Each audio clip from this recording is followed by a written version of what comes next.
मेरे सोना, क्या हुआ बेटा?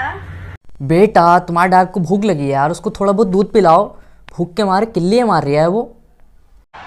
वाह क्या सीन है। अरे मेरे सोना,